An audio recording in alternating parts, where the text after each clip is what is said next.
What's up, nerds? Drea here. So a couple of weeks ago, someone really pissed me off during a Discord call.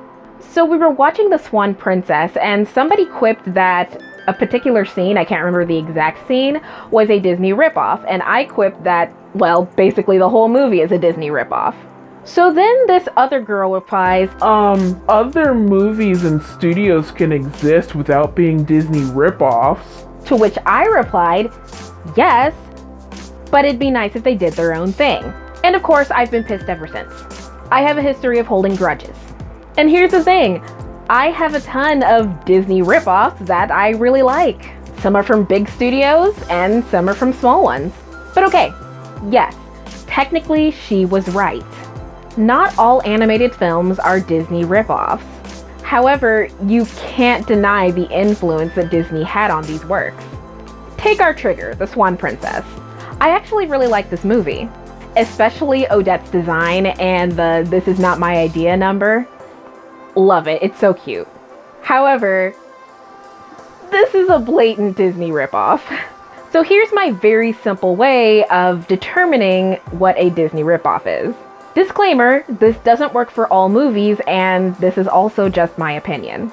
If you thought a certain movie was made by Disney until some jerk like me said, actually Disney didn't make that movie, it's probably a Disney ripoff. Anastasia is a Disney ripoff. Thumbelina is a Disney ripoff. The Secret of Nim is on the fence, as is An American Tail. The Prince of Egypt is not a Disney ripoff. The Land Before Time is not a Disney ripoff. Can you kind of see the difference here? It's all in the formula. And by the way, aside from The Secret of Nim, which I still haven't watched for some reason, there really is no reason behind it, I keep on meaning to watch it, I love all of these films. Now when I talk about Disney ripoffs, I'm not talking about blatant ones like The Secret of the Hunchback or Happily Ever After, both of which are essentially bootlegs of The Hunchback of Notre Dame and Snow White respectively. And they're also movies that I grew up with and I love them. They're also both absolutely cuckoo bananas. I really recommend checking them out if you haven't seen them. I think they're on YouTube. You should definitely check them out. No, we are talking about movies that benefit from the Disney formula. Let's go through 3 examples. Case study 1, The Swan Princess. First, we'll talk about the elements that don't copy Disney. And moving on. Sorry guys, this movie basically might as well have been a Disney movie. Don't at me on that one, you can see it. It's there. Derek and Odette were forced to be together through their whole childhood and then suddenly she's hot and they're both in love? Yeah, it's there. Villain with the song number? Gotcha there. Several shots that just rip off both Sleeping Beauty and Beauty and the Beast? Yeah. Talking animal sidekicks with no explanation? Guys, it's there. And this movie came out in 1994, basically at the height of the Disney Renaissance. You can't deny the influence that Disney had on this movie. It probably wouldn't have even been made if it hadn't been for Disney. I haven't looked into the backstory of this one, but I'm pretty sure I'm right. Case study 2, An American Tail. Now this is one of those movies I said was kinda in the middle. That's because it basically does its own thing. It's a movie that makes you want to cry and cry and cry forever. And then it's happy at the end.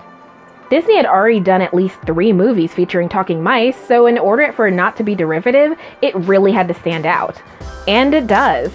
It's a lot darker than a lot of Disney movies were at the time, while still being accessible to both kids and adults. It's also super memorable, has pretty good songs, though not great singing, and it's just an enjoyable film. Case study 3, The Prince of Egypt. Disney doesn't really do biblical.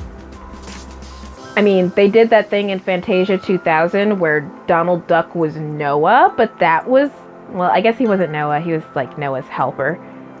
It was a little weird.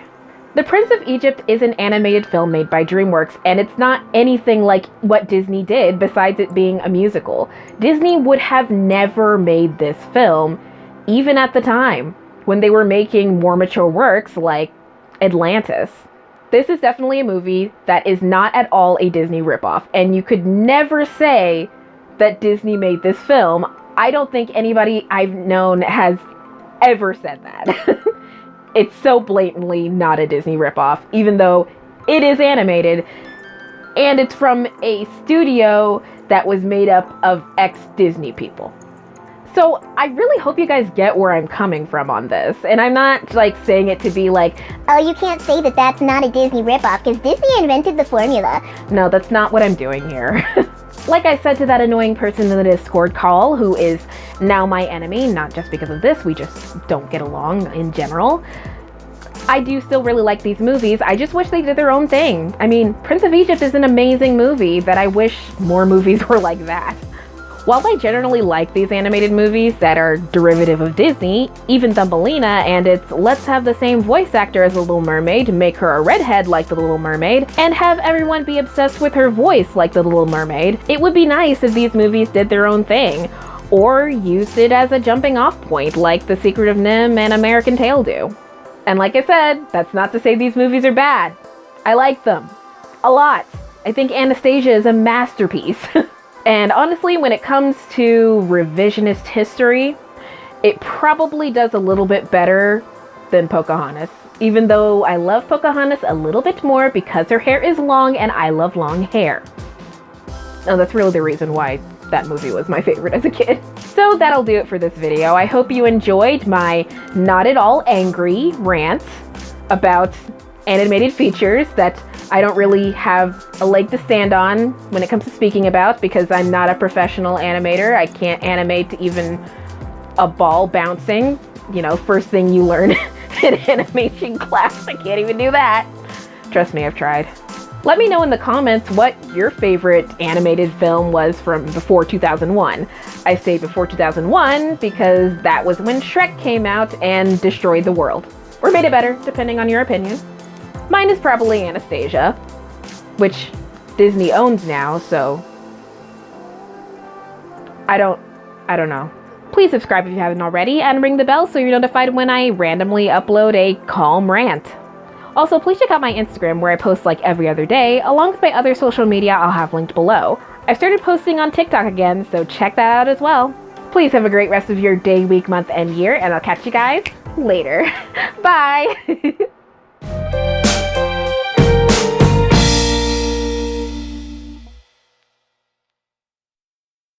What should I do at the end here? I don't know. I'm always stressing about what I should do at the end of the video, and I don't even know if anybody gets to the end of these videos. I know sometimes, like, I have videos that I watched months ago, and I'll rewatch them, and I didn't actually watch the very end. So I'm not going to pressure you guys to watch the end of the video. There's nothing here. There's nothing at the end of this video. There's nothing that you need to watch. I never say anything interesting. I mean, last time I literally just showed you my stuffed animal. Like, this doesn't matter. I don't know. Why am I still talking? What are you guys gonna be for Halloween? I think I'm gonna be a witch. Haven't quite come up with the costume yet. I'm not doing Halloween this year, so I don't have a theme, so I think we're done now.